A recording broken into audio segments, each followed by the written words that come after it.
கோவை கணபதி அருகே தமிழ் தேசிய பேரியக்கம் சார்பாக இந்தியாவை முழு கூட்டரசாக்குக, சர்வாதிகார ஆளுநர் பதவி நீக்குக என்னும் தலைப்பில் சிறப்பு கருத்தரங்கம் மற்றும் நூல் வெளியீட்டு விழா நடைபெற்றது. இந்நிகழ்ச்சியில் சிறப்பு அழைப்பாளராக தமிழ் தேசிய பேரியக்கத்தின் பொதுச் செயலாளர் கி. வெங்கட்ராமன் கலந்து கொண்டு சிறப்புரையாற்றுகையில், இந்தியாவை பொறுத்தவரைக்கும் ஆளுநர்களின் சர்வாதிகார போக்கு தொடர்ந்து நீடித்து வருகிறது.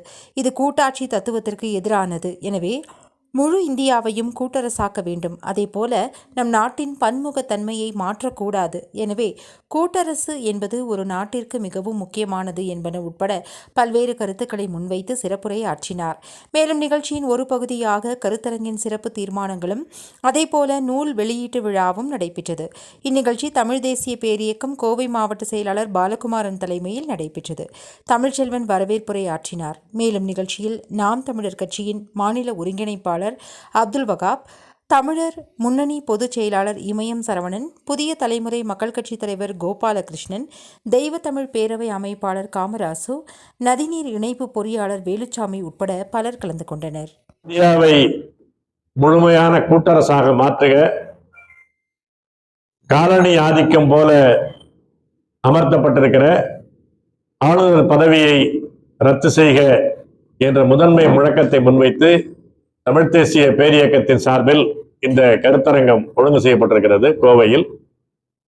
இது கூட்டரசு கோட்பாட்டை விளக்கக்கூடிய ஒரு கருத்தரங்கமாக நடந்து கொண்டிருக்கிறது.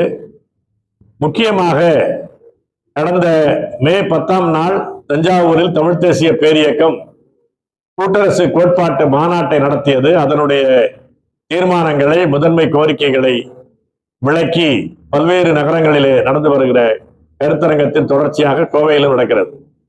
இந்த கூட்டரசு இப்போது இருப்பது என்பது ஏற்கனவே வரைவு குழுவினுடைய தலைவராக இருந்த அம்பேத்கர் அவர்களே ஒத்துக்கொண்டிருந்தபடி, பல்வேறு சட்ட வல்லுநர்கள் ஏற்றுக்கொண்டிருக்கிறபடி, கூட்டாட்சி என்ற ஒரு தோற்றத்தில் இருக்கிற ஒற்றையாட்சி, எல்லா அதிகாரங்களும் இந்திய அரசின் கையில் தான் குவிக்கப்பட்டிருக்கிறது.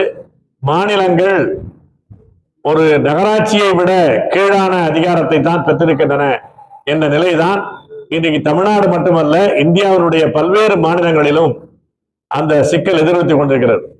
இந்த குடியரசுத் தலைவருடைய ரெஃபரன்ஸை இந்த கருத்து கேட்பது என்பது தேவையில்லை என்று உச்சநீதிமன்றம் தள்ளுபடி செய்ய வேண்டும், தேவையில்லை என்று தள்ளுபடி செய்ய வேண்டும் என்று தமிழ்நாடு அரசு வலியுறுத்த வேண்டும் நீதிமன்றத்தில்.